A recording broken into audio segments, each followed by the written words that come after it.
Good morning, everyone. So today we'll be presenting our mini research, which is on how overfishing impact the marine ecosystems, specifically on how it disrupts of the food webs.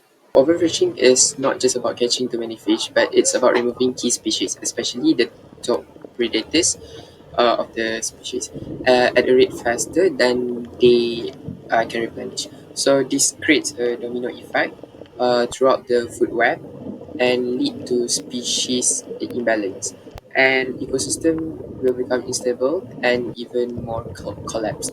So this topic is highly relevant because as a students it can teach us the importance of the ecological balance and also sustainable resource use. So but more importantly for the society, which is because billions of people, we rely on fish as a food source, and the jobs and also cultural practices. So for this research, our objective is to first is to investigate how overfishing alters marine food webs structures, and also second is to evaluate how sustainable fishing practices could reduce or reverse these disruptions. By understanding this impact, we can better inform the conservation strategies and can protect the marine life species and for future generation.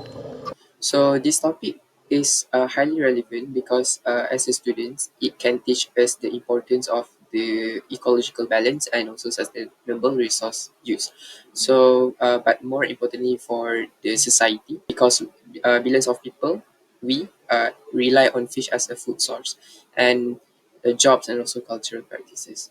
So for this research, our objective is to investigate how overfishing alters marine food webs structures, and also second is to evaluate how sustainable fishing practices could reduce or reverse these disruptions.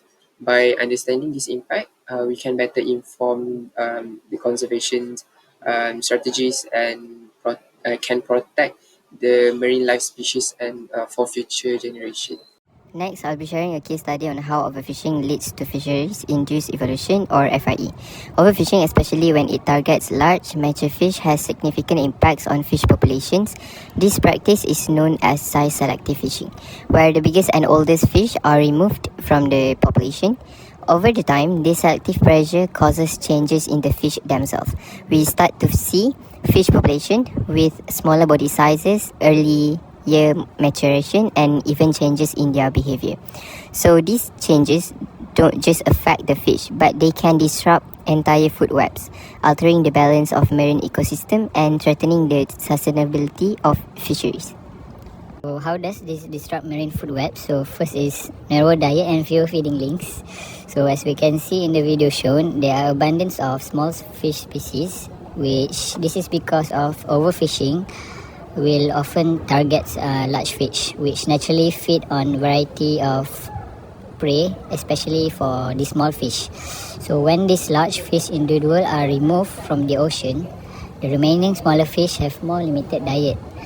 So this will reduce the number of feeding links in the food web, making it less flexible. So as a result, the species become more vulnerable to change in prey availability, and also they may face a higher competition for food. So next is the loss of apex predator function.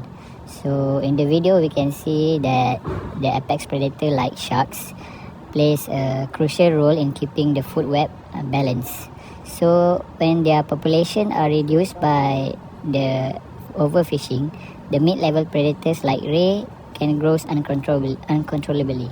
So this can harm the other species lower down like scallops, which happen along the US Atlantic coast. Without the apex predators, the entire system becomes less regulated and also more prone to collapse. Now let's move to the discussion and conclusion. Fisheries-induced evolution is a widespread and rapid phenomenon where intense size-selective fusion drives fish populations to mature earlier at smaller sizes within just a few generations.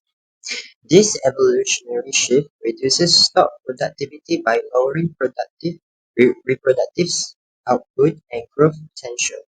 which in turn slows population recovery even after fishing pressure is eased. Unfortunately, traditional fisheries management often overlooks these evolutionary impacts, risking long-term sustainability and ecosystem stability.